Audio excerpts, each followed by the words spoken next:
আমি শুভেন্দু অধিকারী ঈশ্বরের নামে শপথ করিতেছি যে বিধি দ্বারা স্থাপিত ভারতের সংবিধানের প্রতি আমি অকৃত্রিম নিষ্ঠা ও আনুগত্য পোষণ করিব। আমি ভারতের সার্বভৌমত্ব ও অখণ্ডতা রক্ষা করিব।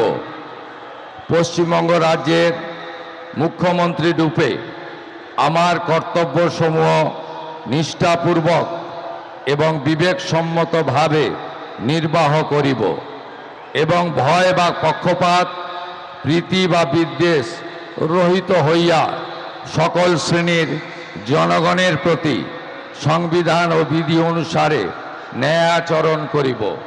पश्चिम बंगालमध्ये 9 मे 2026 या दिवसाची नोंद सुवर्ण अक्षरांनी झाली आहे। कारण राज्यात स्वातंत्र्यानंतर पहिल्यांदाच हिंदुत्ववादी सरकार हे सत्तेत आलंय। बंगालवासियांचा आनंद गगनात मावत नाहीये हे आपण वेगवेगळ्या व्हिडिओच्या माध्यमातून बघतोच आहे। पण हा विजय वाटतो तितका अजिबात सोपा नाहीये। त्याग, संघर्ष आणि बलिदानामुळे हा विजय मिळालाय। एक प्रकारे ही अनेक वर्षांची तपश्चर्याच होती। पण या निवडणुकीत एक गोष्ट प्रकर्षाने जाणवली, ती म्हणजे ब्राह्मण, क्षत्रिय, वैश्य, दलित म्हणून कोणीही मतदान केलं नाही, तर हिंदू समाज एकत्र आला आणि हिंदू म्हणून मतदान केलं। मला वाटतं सगळ्या राज्यामध्ये हिंदूंनी एकत्र येऊनच मतदान केलं पाहिजे। एकीचं बळ काय असतं हे पश्चिम बंगालच्या निवडणुकीने दाखवून दिलंय आणि या एकीची आज गरज आहे। यंदा पश्चिम बंगालची निवडणूक जिंकायचीच हा विश्वास केंद्रीय गृहमंत्री अमित शहा यांनी बोलून दाखवला आणि दिलेला शब्द खरा करून दाखवला। जवळपास महिनाभर अमित शहा हे बंगालमध्ये राहिले होते। पंतप्रधान नरेंद्र मोदी यांच्या विराट सभा झाल्या। निवडणूक शांततेत पार पडावी यासाठी केंद्रीय राखीव दलाचे जवान तिथे तैनात करण्यात आले होते। बांगलादेशी घुसखोरांना बाहेर काढण्यासाठी SIR मोहीम राबवली गेली आणि या सगळ्यामुळेच हा विजय मिळाला हे अर्धसत्य म्हणावं लागेल। कारण हा विजय खेचून आणण्यामागे प्रत्यक्ष ग्राउंडवर भाजप, राष्ट्रीय स्वयंसेवक संघ आणि राष्ट्र सेविका समिती यांची फौज 2021 पासून अव्याहतपणे काम करत होती आणि हे खऱ्या अर्थाने पडद्यामागचे शिल्पकार आहेत। यांच्याविषयीच आजच्या भागात आपण जाणून घेणार आहोत। नमस्कार, मी बागेश्री पारनेरकर डिजिटल विवेक मध्ये सगळ्यांचं मनापासून स्वागत करते। हे आहेत भाजपचे राष्ट्रीय महासचिव सुनील बन्सल, पडद्याच्या मागे राहून काम करणारे उत्तम खेळाडू। मीडियाच्या चर्चेपासून दूर असणारे सुनील बन्सल हे शांतपणे संघटनेचं काम करत होते।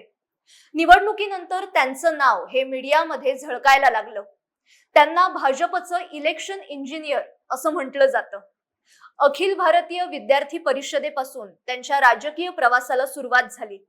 त्यानंतर राष्ट्रीय स्वयंसेवक संघाचे प्रचारक म्हणून त्यांच्यावर जबाबदारी देण्यात आली। 2014च्या निवडणुकीपूर्वी RSSने त्यांना भाजपमध्ये पाठवण्याचं ठरवलं।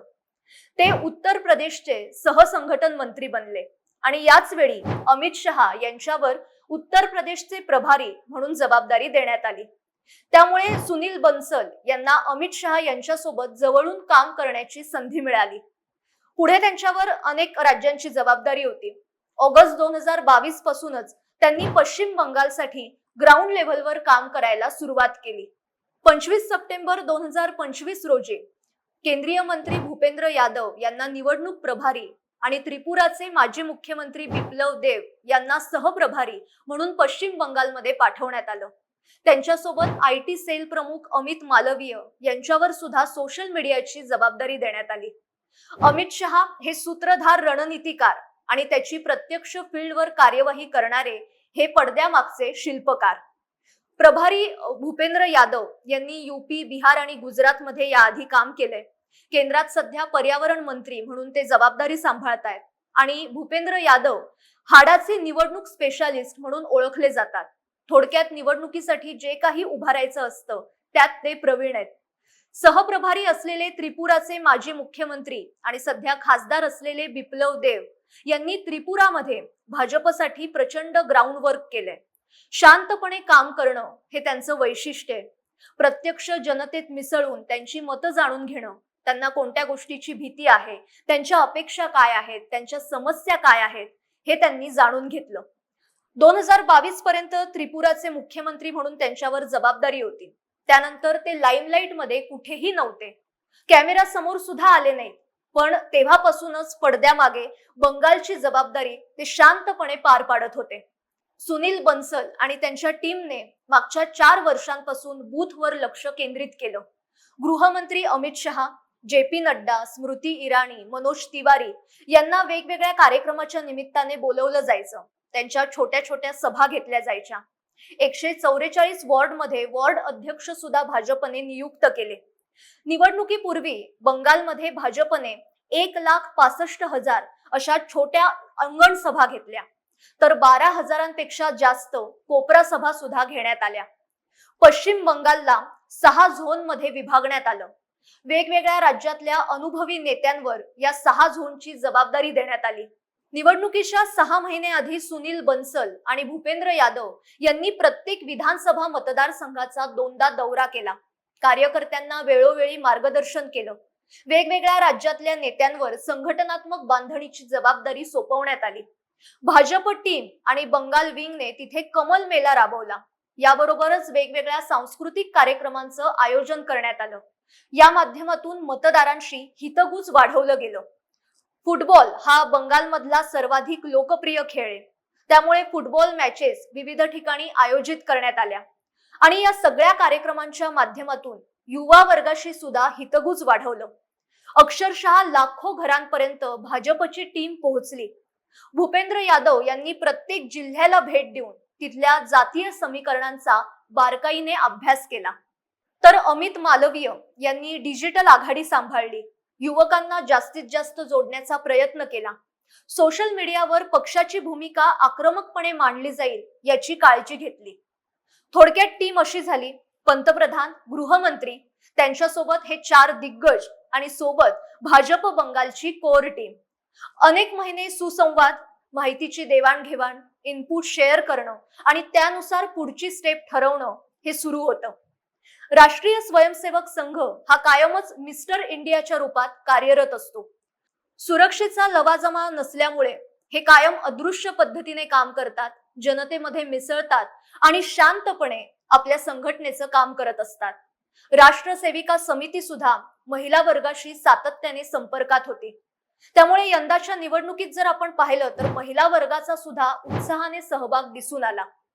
उमेदवारी निवडताना सुद्धा म्हणजे उमेदवारी देताना सुद्धा निष्ठावंतांना प्राधान्य दिलं जाईल याकडे बारकाईने लक्ष देण्यात आलं. त्याबरोबरच डॉक्टर्स, ऍडव्होकेट्स, खेळाडू आणि काही प्रत्यक्ष पीडित यांना सुद्धा तिकीटं दिली गेली. गोष्टी एवढ्या सामान्य पद्धतीने गाजावाजा न करता, गर्दी न राबवता केल्या गेल्या की भगवी लहर पश्चिम बंगालमधल्या जनतेत रुजते आहे याची खबरबात ममता बॅनर्जी आणि त्यांच्या TMCला अजिबात लागली नाही. संपूर्ण पाया पक्का झाल्यानंतर आणि निवडणुकीचा कार्यक्रम जाहीर झाल्यानंतर लाईमलाईट मधले बडे नेते, विविध राज्यांचे मुख्यमंत्री, पंतप्रधान, गृहमंत्री अमित शहा हे उघडपणे प्रचाराला यायला लागले.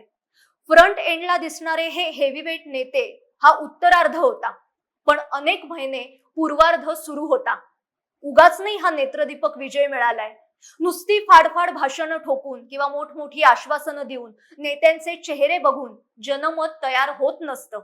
त्यासाठी प्रत्यक्ष ग्राउंडवर प्रचंड मेहनत घ्यावी लागते आणि ती मेहनत भाजपने अनेक वर्षांपासून घेतलीये. संजय राऊत यांनी मध्यंतरी एक टीका केली होती की भाजप 365 दिवस निवडणूक कशा जिंकायच्या याचा सराव करत असतो. अहो, हेच तर भाजपचं वैशिष्ट्य आहे. भाजपसारखं पक्ष संघटन किंवा ग्राउंड लेव्हलवर काम करण्याची तयारी आज कोणत्याही इतर पक्षांमध्ये अजिबात दिसत नाही.